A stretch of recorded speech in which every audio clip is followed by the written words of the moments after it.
Hello everyone, I'm Ameya Vaikar, currently a senior research engineer in the new applications team at CONVERGE Science in the Madison headquarters. Today we are going to be talking about a water pump example case, and we're going to see how to set it up in CONVERGE. So let's get started. So within CONVERGE Studio, we have a lot of different example cases preloaded. So if you navigate to File, Load Example Cases, you'll see a lot of different categories in which they are divided up. Today specifically, we are going to be looking at a water pump using a steady solver. So if you can navigate to Load Example Cases, Pumps, and select the last option, which is the water pump rotary MRF steady RANS. So let's go ahead and open that case, see what that looks like. So here's a centrifugal pump. We are using a steady state solver to solve for the flow rate and the pressure drop across the pump. Under the view option, you can enable clipping plane to kind of see what's going on inside. You can see there are a few different rotating parts. We have the impeller blades and impeller hubs. We also have the MRF interfaces, which are going to be demarcating the regions between the rotating and the non-rotating reference frame. MRF, for those of you who don't know, stands for multiple reference frames. So what it does is basically solve for the stationary frame in the stationary frame of reference, and the second frame, the rotating frame, in the rotating frame of reference. So that helps us by reducing the cost of simulation by not actually having to physically move the rotating parts. Instead, we just approximate it as a rotating region. So now that we have a brief overview of what it's supposed to look like, let's see how we can set it up in CONVERGE. So I'm going to go back to my first file and see what it looks like. So we don't have anything set up under the case setup yet. We haven't provided any models, and we haven't named any of the boundaries either. And one thing you might notice is we haven't really created those interfaces that we saw in the original case, which are supposed to separate between the rotating and the non-rotating frame of reference. So I'm going to start with setting up the interfaces. How do you create those interfaces in CONVERGE? So CONVERGE Studio essentially is a triangle manipulation tool.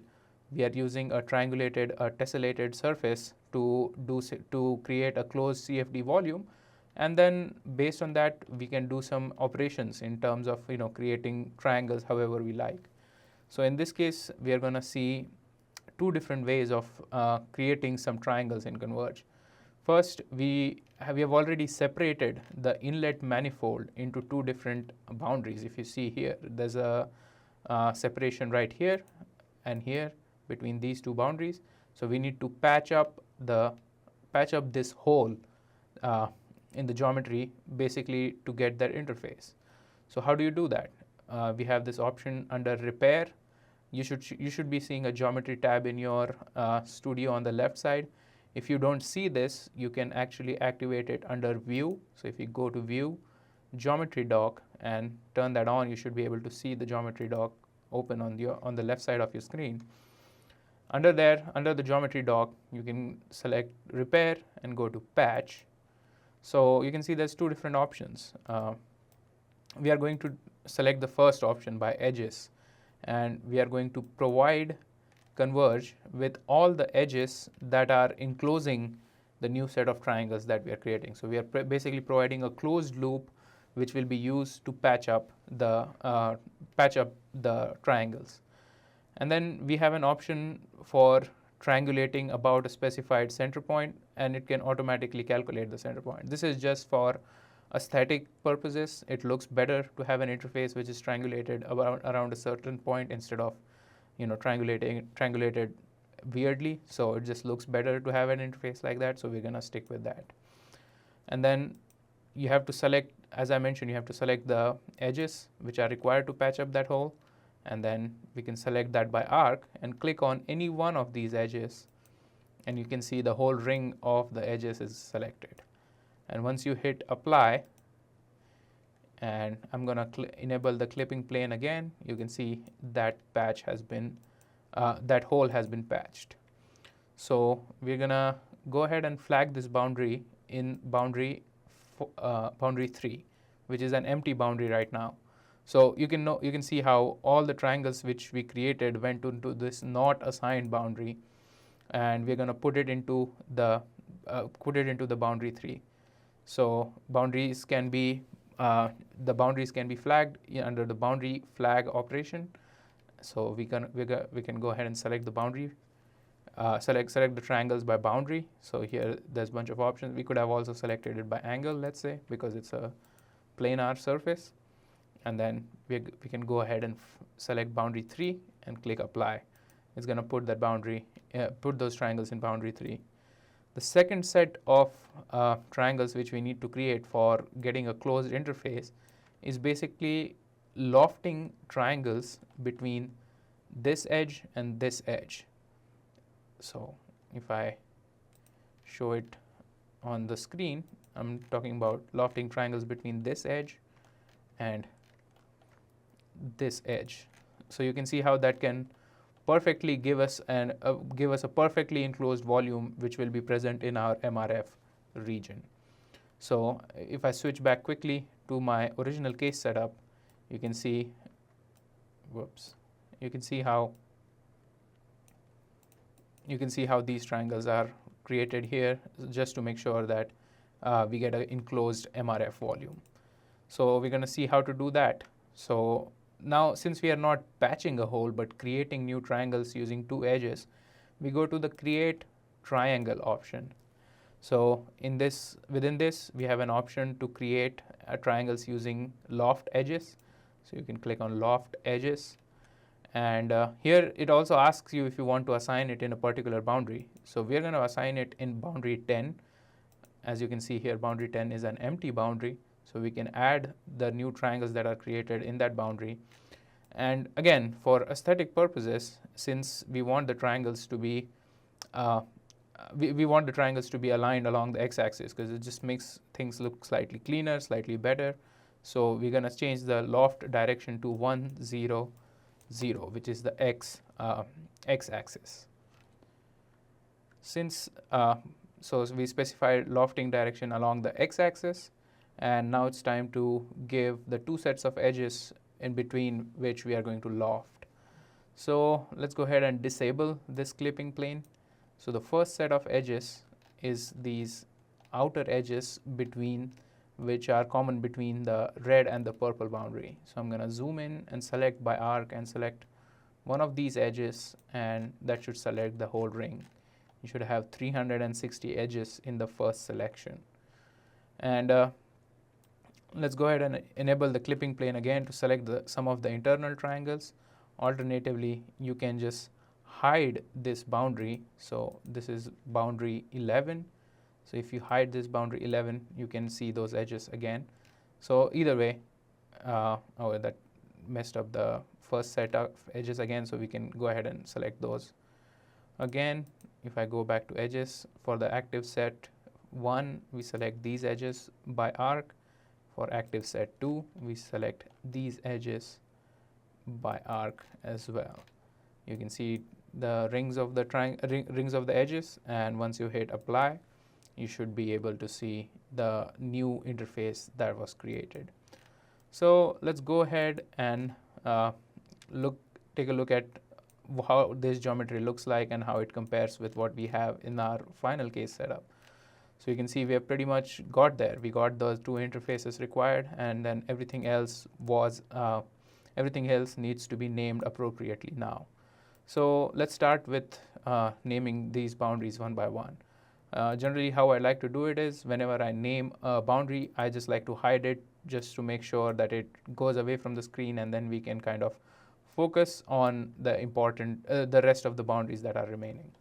So let's start with boundary 1. So boundary 1 is this boundary, which is the inlet boundary. So let's see how we can name the inlet boundary. There are a few different ways of renaming boundaries. One, you can rename it from here, the boundary tab under boundary flag. You can also rename them under the view options tab as well. So I'm going to be doing it here under the boundary tab.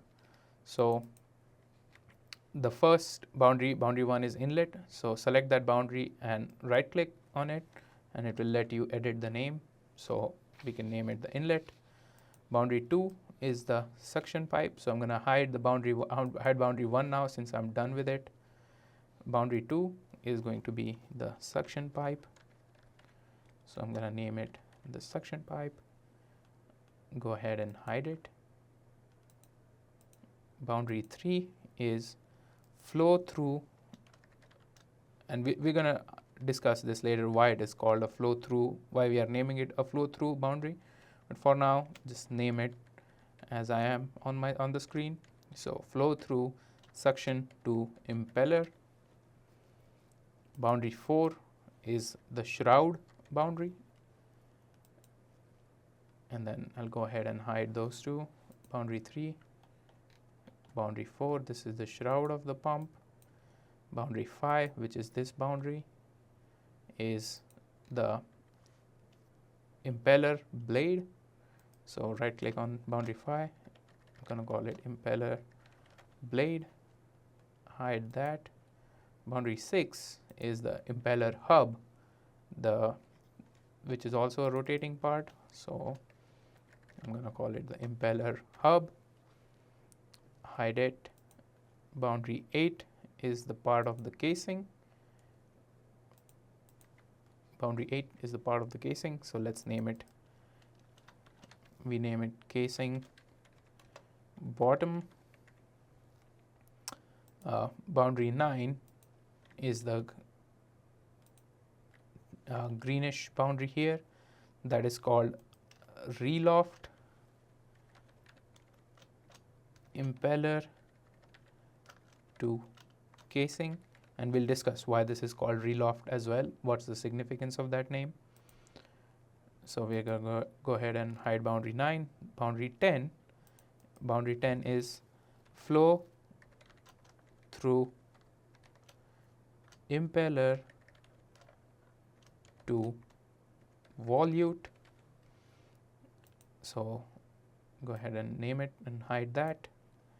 Boundary 11 is named as the volute, so this is the volute of the centrifugal pump, so you can just name it that, the volute, and hide this. Finally, boundary 13, that's the outlet pipe or the discharge pipe, and go ahead and hide that. And boundary 14 finally is the outlet. So with that, we have finished the first part of this training, where we have, gone through gone through the process of, creating some triangles to get a closed volume for your MRF region, and also naming those triangles appropriately and giving them a proper name. Now we'll go ahead and start the setup part. Now in this part of the training, since we have gone through the process of assigning all the boundaries names and creating all the triangles that we need, we can go ahead and begin setting up the case. So first we can navigate to the case setup tab, and if you don't see this, again you can turn it on under the view options, and then we can go ahead and begin the case setup. So if you click on begin case setup, it will ask you to populate some of these tabs. So what is this application type? So it's a time-based application, and we'll see going ahead that this doesn't really matter since we are doing a steady state simulation, so actually none of these would apply, but for now we'll just select the time-based application. Material, we are doing liquid simulation. This is a water pump, so we need to turn on the liquid simulation, turn off the gas simulation.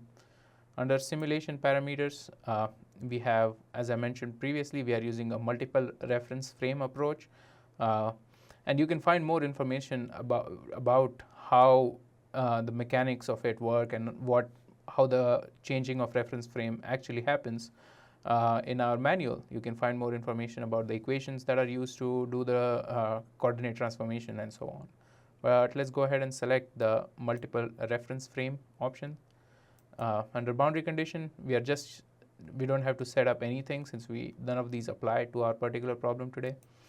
Under initial condition and events, You can see the regions and initializations is turned on by default, and then we also need to turn on events, and we'll talk briefly about why we need to do this in upcoming slides. Under physical models, we only have turbulence this time around, but we have a lot of other models depending on the type of application you want to use. For grid control, we're using adaptive mesh refinement. We are also using fixed embedding, and we are also using grid scaling. So just to briefly talk about what these things actually mean, adaptive mesh refinement is a technique in which the solver will automatically refine a mesh wherever there are sharp gradients, and we can set up the parameters based on which those gradients will be calculated. So in this case, we are going to be using a velocity-based AMR, and we'll see how that looks like. Fixed embedding is basically if you want to provide a mesh refinement already. So if you know, let's say we know in this case around the impeller there's a lot of physics that's going to be happening, so it's wise for us to have a fine mesh on the rotating bodies already, so we can just set it up that way. And then grid scaling is basically if you want to start off with a coarser mesh and then you want to refine that mesh later on in the simulation when that initial your initial transience is flushed out of the system, flushed out of your CFD domain, and you're close to the steady result, and then you can shift to a finer mesh to kind of capture more details of the simulation. For output and post-processing, again, we are just going with the default options, and then we don't have any advanced parameters or surface checking options for this case. So let's go ahead and click apply. So you can confirm the solver parameters, the option that comes up, confirm and click done. Oh my god, why does this, okay. Yeah. So you can see we see a lot of different options that need to be populated here. So let's start with the liquid simulation part. We need to provide the information of what liquid is being used in this simulation, right? So the working fluid in this case is water. Generally, we have a set of predefined liquids already present in our simulation. So in this case, since it's water, we can just scroll down to H and select H2O water NIST as our working fluid in this case, and click on add. So you can see all the required parameters are automatically have been automatically updated here. You can see we have the variation of properties like viscosity, surface tension, heat of vaporization, etc. as a function of temperature, and that's all you need to run this simulation in terms of the liquid properties required. So hit on validate, hit OK, and you can see a green tick mark next to liquid simulation, which means that the liquid simulations have been set up properly. So under species, here you can provide what all species are relevant to your simulation. You may have more than one liquid in your liquid simulation option, but only those liquids will be considered which are actually present in the species option. So you can go ahead and click on species, select the liquid, and then you can query the list of available liquids. In this case, since it's just one, we can go ahead and select that one and hit validate. So we have set up the materials section of our case setup. Let's move on to the simulation time parameters, or simulation parameters, and then under that we first go to the run parameters, see what that looks like. So in run parameters, in this case, we are running a new run, we are not restarting it from some of our older case. The solver type, we are using a steady state solver as we mentioned, and even that in that specifically we are using the Under-Relaxation Steady solver, which will be an under-relaxation type of solver.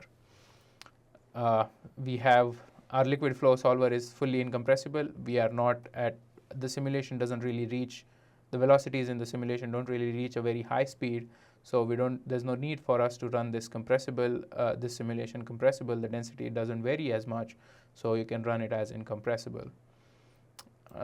Let's see under miscellaneous, what do we have? We have we have the screen print level, which is going to dictate how much information gets written out in the log file the log file which is used to track the progress of the simulation. You are solving for momentum. We actually don't need to solve for energy at all in this case, since we don't really care about the temperature. Doesn't really vary as much. We know this from the conditions we are running it at, so we can actually just turn off the energy solver. We also don't have more than one species. We just have one species. We don't have different phases, so we can go ahead and turn off the species solver as well. Now, since we are using under-relaxation solver, we have to provide a stopping criteria, like how, right? We need to know, where the solver needs to know when has it reached steady state, what parameters does it track to figure out if the simulation has reached steady state or not. So let's go ahead and set that up. So by default, whenever you switch the solver type to under-relax steady, the steady state monitor option is turned on, and if you click on this lookup option, you can add the steady state configuration. So we can go ahead and add a configuration. Here you can see config 1. Now in this case, we are going to be using an inlet pressure outlet mass flow rate boundary condition. That's how we are going to set it up. So a good parameter, there are a few different parameters that we can track. We can either track inlet mass flow rate, or you can track the outlet pressure, since those two are not prescribed values, right? So for this case, we have decided to track the outlet pressure. So here, once you click on the drop-down menu, you'll see a lot of different options. So let's go ahead and select the total pressure.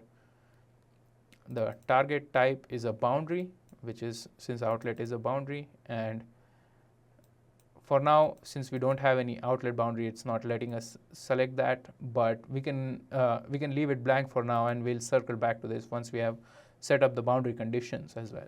Remember, we have only named the boundaries, but we haven't really told the solver where the boundary conditions come from. So we can go ahead and set that up. We will go ahead and set that up in some time from now.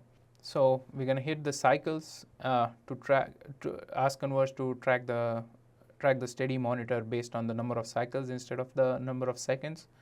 So since we are using an under-relaxation solver and a steady solver, the time doesn't really make sense for us, because we only care about the steady state solution in this case. So we can set it up, the monitor start delay to be 200. So it's going to wait for first 200 seconds before it starts looking at the total pressure at the outlet. And that's just because we know initially it is not going to be near steady state, right? It's going to be far away from the steady state. And then the sample size we can select to be 100 cycles for this case. So if it sees cycle to cycle, every 100 cycle, the mean of the total pressure will be calculated. And if the mean from the previous 100 cycles is within the tolerance provided of the mean of the next 100 cycles, that's when CONVERGE will know that steady state has been reached and the simulation will be stopped. So let's go ahead and click validate and click OK. There's one error, and that is because of us not having set the boundaries. And you can actually go to case setup issues here and see what error exactly is in your simulation. So we don't really have to bother about that for now. So let's go ahead and set up the simulation time parameters. So here you need to provide a few different basic parameters.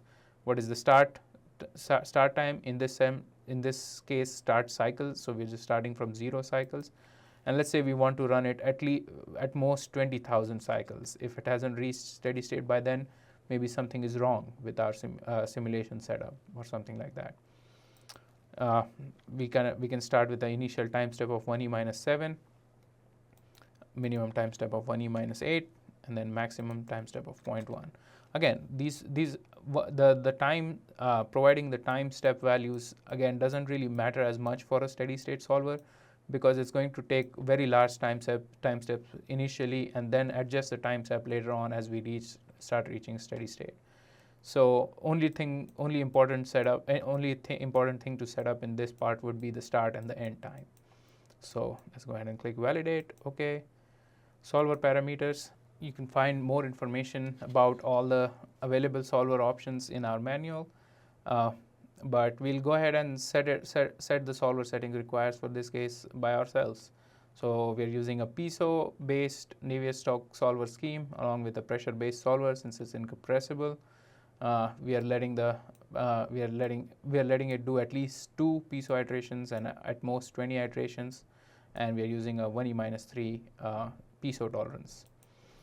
Under the convective flux scheme, we've observed that our muscle converged 3D gradient-based slope limiter works the best with a min-mod type of a limiter, and if you scroll all the way up, you can see, and we can leave the implicit fraction to be 1, which means it's going to be this is for the time marching, and we're going to do an implicit time marching.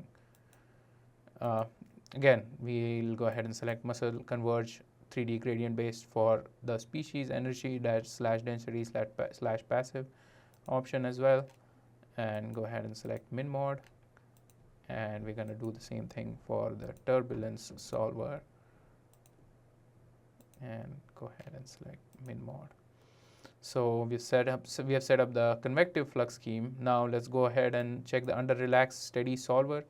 So for this, we can pretty much use the standard recommended values, and if you see your simulation running into some convergence issues, you can try to reduce some of these factors. Especially the momentum factor for this case is particularly important, but it will run just fine with 0.7 as well. So if you click on validate and hit OK, you can see a gradient tick mark next to the solver parameters, and that means we are good to go. The next step is we're going to skip a couple of steps now.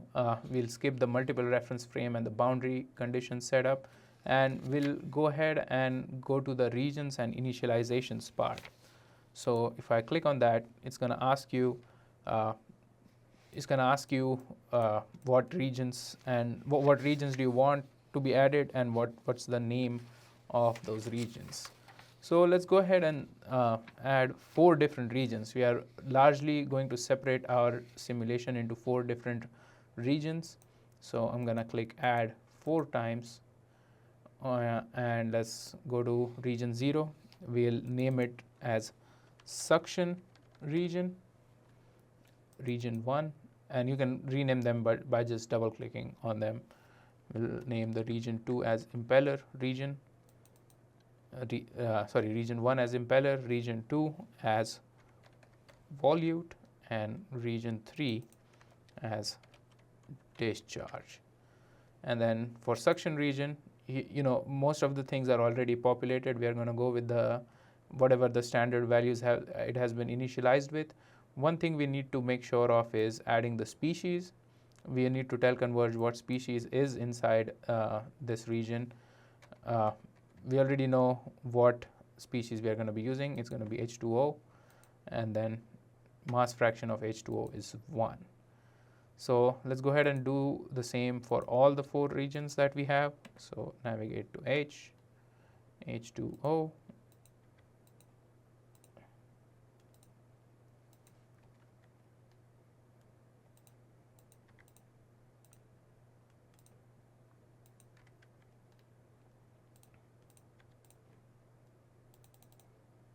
yeah, alternatively, you could have just also created one region, initialized the species, and just copied it 3 times. You can see there's an option to copy here and rename them as well. So that is also an option available. Now, since we have already created all the regions that we need, let's go ahead and tell CONVERGE which of the regions is going to be in our multiple reference frame. We just have one region in the multiple reference frame, which is the impeller region. Everything else needs to be solved in the stationary frame, while the impeller region is going to be solved in the rotating frame. So let's go ahead and add an MRF group, and you can go ahead and select the region first. You can define we can tell CONVERGE that impeller region is the region which will be in the rotating frame of reference, and then you can either manually input the rate of rotation, or you can ask CONVERGE to copy it from a boundary. So right now we don't have any moving boundaries. That's why this part is not populated yet. Again, if you remember, we had a similar issue in the steady state monitor as well, but we can also input it manually. In this case, our point of rotation is along the origin, so 0, 0, 0. The axis of rotation is the x-axis, so 1, 0, 0, and the speed of rotation in this case is 27,000 degrees per second. So we can enter that manually, 27,000 degrees per second. Once you hit validate and OK, that should take care of it. Now let's go ahead and take care of the boundary conditions. So once you open the boundary tab, you'll see there's a option of defining the boundary type, and it also asks you what region is your boundary in. So we are going to start with the inlet boundary condition. So let's see what that looks like. I'm going to define it as an inflow. So boundary type inflow. As I mentioned, this case is with a specified inlet pressure and a specified outlet mass flow rate. So the inlet pressure is 1 atmosphere or 101,325 pascals. Temperature boundary condition, even though we are providing 300 Kelvin, since we are not solving for energy, this value doesn't really matter as much. So we can just leave it as 300 Kelvin. And then if you go to, and then you have to provide what species is coming in from this particular boundary. So let's go ahead and click add, and just as we did in the region assignment, we can go to navigate to H2O,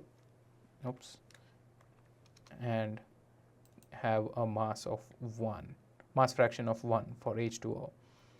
And then finally we have to provide what region is the inlet boundary in. So as we know, this inlet boundary is going to be in the suction region. So let's go ahead and define that region as well. Suction pipe, this is a wall boundary condition, right? Because it's a wall, and we can provide it a wall boundary condition. So let's go ahead and select that. Click OK for whatever menu option pops up. For velocity, we'll have to use law of the wall. Since we are not doing a super fine simulation in this case, our y plus is definitely going to be above 30. It's a relatively coarse simulation, so it's better if we use law of the wall. And again, as I mentioned, since we are not solving for energy, the temperature boundary condition doesn't really matter as much. So we can just give it a heat flux boundary condition and make it 0. So it's kind of an adiabatic wall. And this belongs in the suction region as well. Now from here, we know what all boundaries are just stationary walls, right? We know the shroud is going to be a stationary wall. We know the casing bottom is going to be a stationary wall. We know the reloft is going to be a stationary wall. The volute and the discharge pipe, all of these are going to be the stationary wall. Only thing that will be different between these is going to be the region assignment. So we can copy this boundary condition onto other boundaries as well, which should make it easier.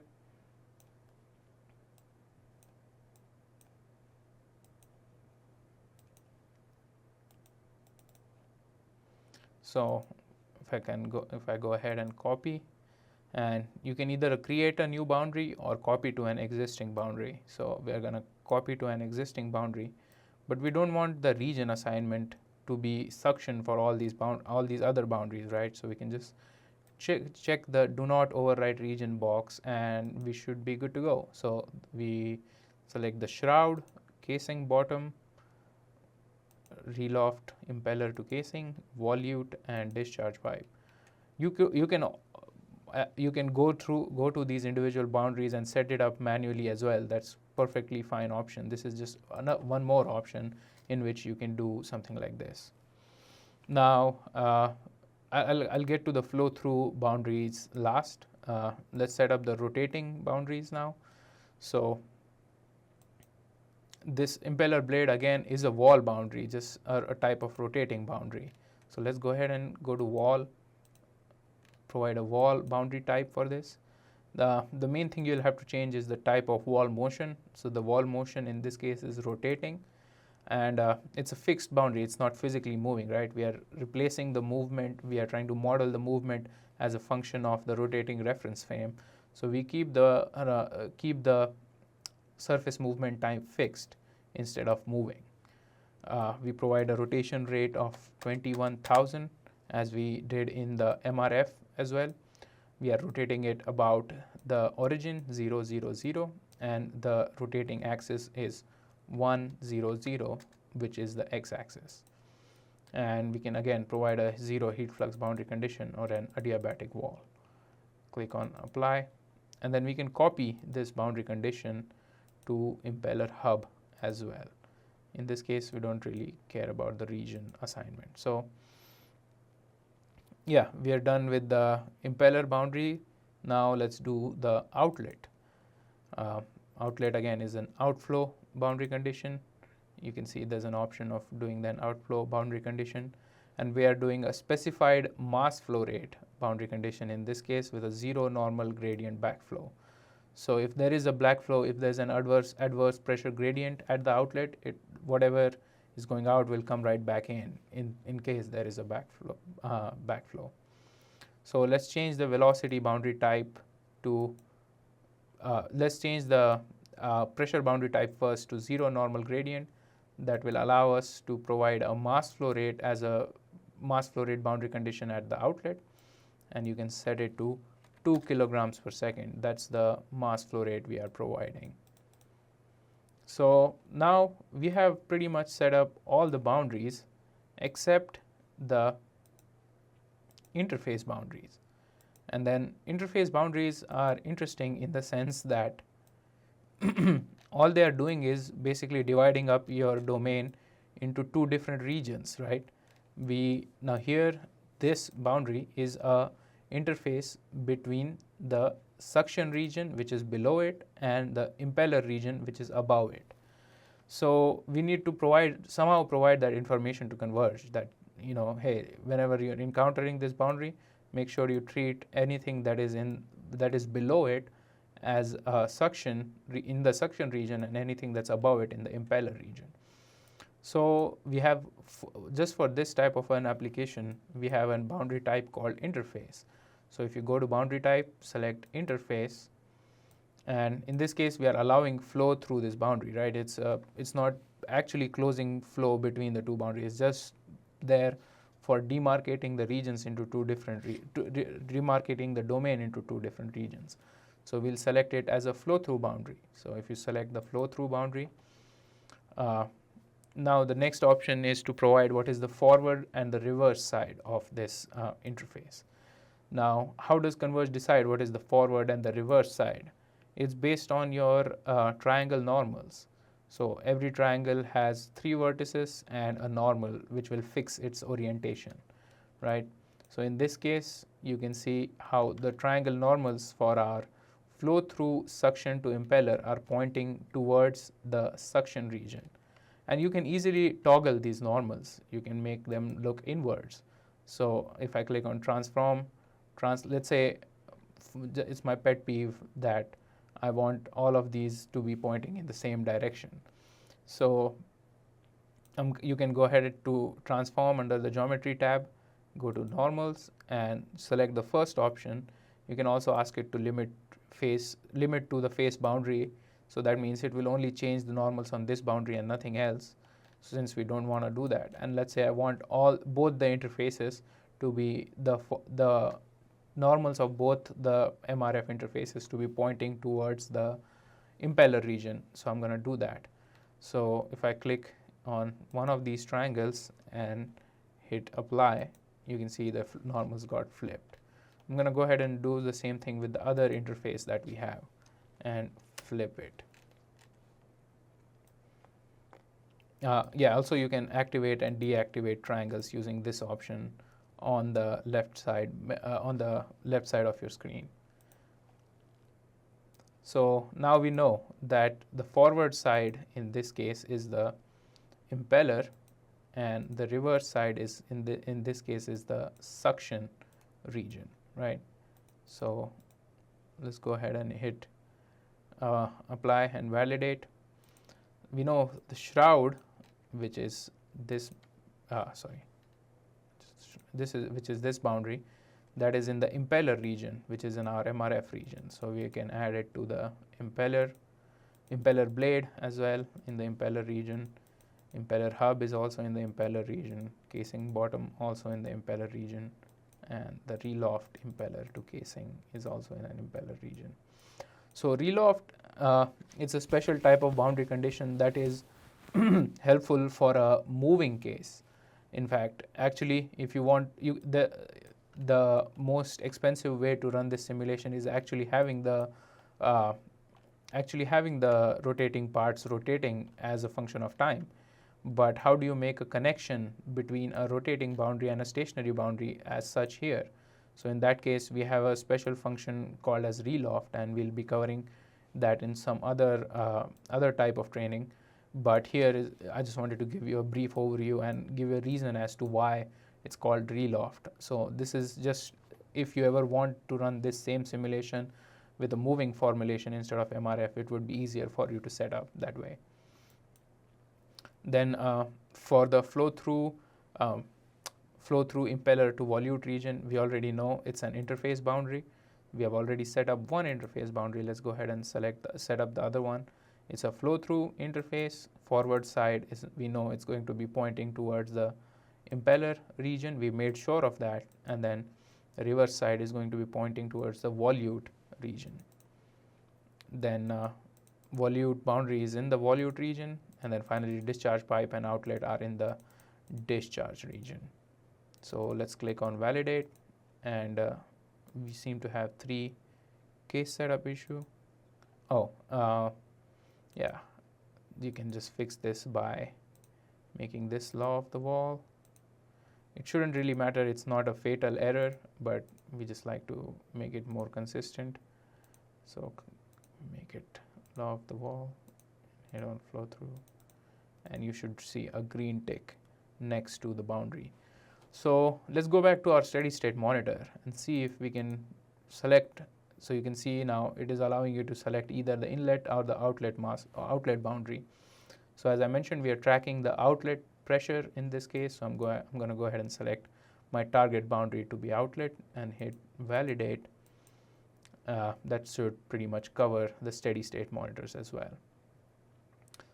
Next, events. Events are basically going to be looking at how is the connection between different regions. There might be reasons why you don't want to allow flow between 2 regions for a certain amount of time and then allow it, and so on and so on. So it's basically a flow control mechanism that we have within CONVERGE. But in this case, we are always allowing flow to go between all the regions at all times. There is no restriction on that. So what I'm going to do is activate permanent events and tell CONVERGE to add open events between all the connected regions. Mind you, we don't really need, technically don't really need events between 2 regions which are connected by flow-through interface, but you can also create those as well. So we can create an open region between suction and impeller and volute, and then there's an open region between volute and discharge already. As I mentioned, we are just using the standard RNG K epsilon with the recommended values in this case, so we don't really need to do much here. We are using a base grid size of 3 mm for this case, so this is just to make sure we get some fidelity in the simulation, and still it's a reasonably computationally inexpensive simulation. Under AMR, we want AMR in all our regions, so I'm going to go ahead and select all the regions here. What do you want your maximum number of cells to be? I'm going to say 500,000. And we are using a standard velocity-based AMR. So I'm going to add a velocity-based AMR. You can click add here. You can also have multiple AMR groups. So let's say you want to have certain AMR in one set of region and different AMR in another set of region. You can just create a new group for that. But for now, we are just using one AMR group, and I'm going to use a subgrid criteria of 2, and the maximum level embedding level as 2 and a subgrid criteria of 0.3. A general note of recommendation for the subgrid criteria would be, let's say if you want, if the maximum velocity minus the minimum velocity in your domain is 100, you would like to use something, you would want to use something like 100 divided by 50 or 100 divided by 100, so 2 or 1. So that's like a general recommendation, although it's not a hard and fast recommendation for this type of application. A lot of times you can play around with these values to strike a balance between your run cost and strike a balance between your run cost and accuracy. And in this case, we are going to add it permanently, so we'll have a permanent AMR. Fixed embedding. Fixed embedding, as I mentioned, is basically you tell Converge that, oh, I know a lot of physics is happening in this particular area. I want to populate it with cells to begin with. So it's always a good idea to add a mesh on the wall. You know, there's always sharp gradients at the wall because the wall is stationary, but the flow is moving. So let's see, we can add a couple of boundary embeddings. I'm just gonna show you how to do it for 1 or 2 boundary embeddings, but you can add it on all the walls. So I'm gonna add level 1 embedding, so scale 1, a permanent embedding on a couple of stationary walls. So let's say suction pipe, and mode, I'm gonna make it temporal mode, I'm gonna make it permanent. You can also make it sequential, have it change later on, but I'm gonna make it permanent for now. And I'll add a couple of embeddings for the rotating region. So I'm gonna add a rotating boundary, sorry, not regions. One level 2 embedding on the moving impeller blade, make it permanent as well. So what this scale signifies is your mesh on that particular boundary will be refined by 2 to the power of scale. So for example, in this case, our base grid is 3, and I'm adding a level scale 2 embedding on the base grid of 3 on the impeller blade. So the mesh size at the impeller blade is going to be 3 divided by 2 squared, 2 to the power of scale. So that is going to be 3 divided by 4, so 0.75 millimeters. And finally, I'm going to show you what happens when you add embedding on a flow-through interface. So I'm going to select one of the flow-through interfaces. So you can see it's asking you for the mesh settings on either side of that interface. So I want a level 1 embedding on both the sides in this case. So I'm going to add level 1 and level 1 on both the sides. And embed layers, I forgot to cover the embed layers. Embed layers is basically how many layers of mesh refinement do you want. So in this case, we just want 1 layer of mesh refinement on all these boundaries. So yeah, that pretty much covers how the boundary refinement works. For this case, in the end, you can actually add level 1 embedding on all the stationary boundaries, level 2 embedding on all the rotating boundaries, and level 1 embedding on both sides of both the interface regions. That should be the end goal. Now, grid scaling. So grid scaling is basically a way in which Converge will automatically refine a mesh based on either manually, as in you provide the time at which the grid should go from a coarse grid to a finer grid, or you can do it automatically based on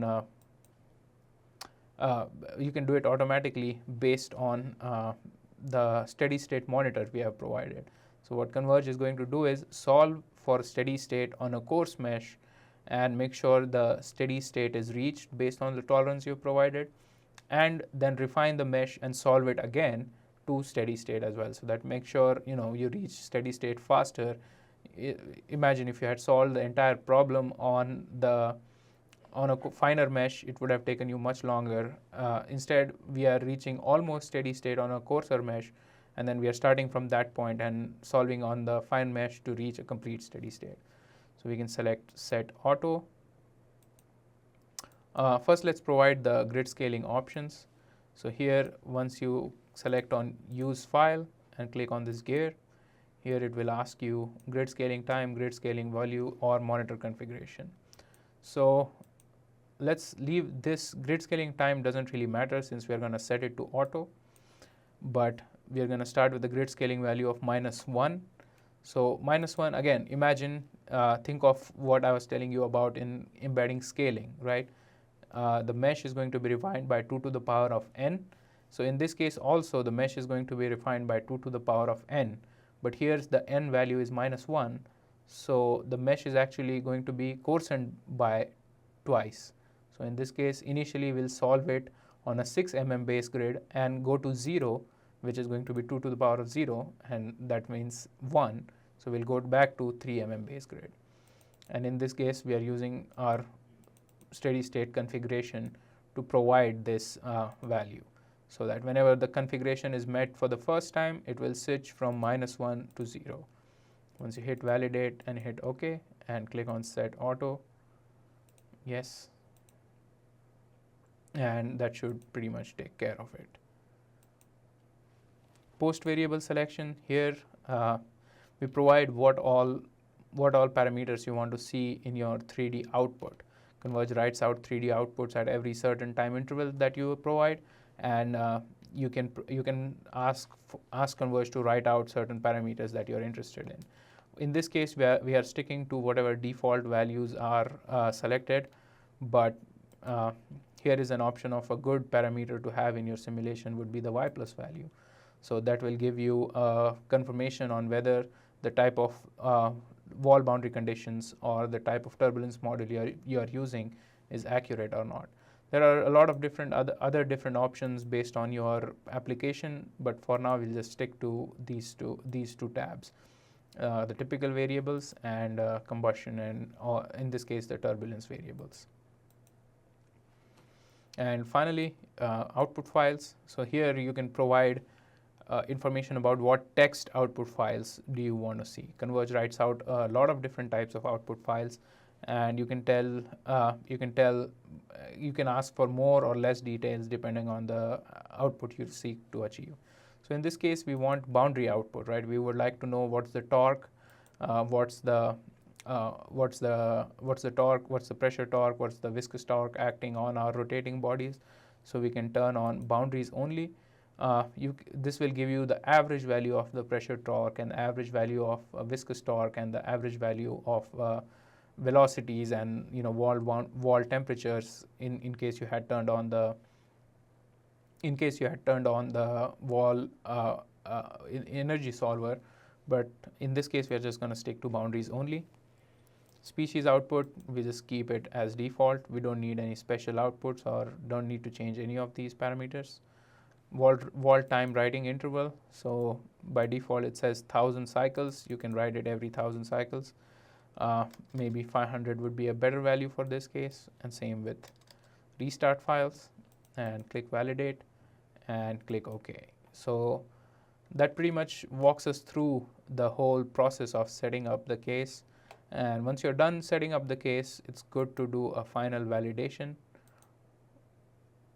And you can see it's just giving us that warning that we have some extra events between the two regions which are connected by flow through interface. So we don't really, it's saying we don't really need those events, but it's not a fatal error. It won't stop you from running the simulation. So that brings us to the end of this tutorial of how to set up a steady water pump turbulent case on Converge. And if you have any questions or comments, please feel free to reach out to us on our website, convergecfd.com. Thank you.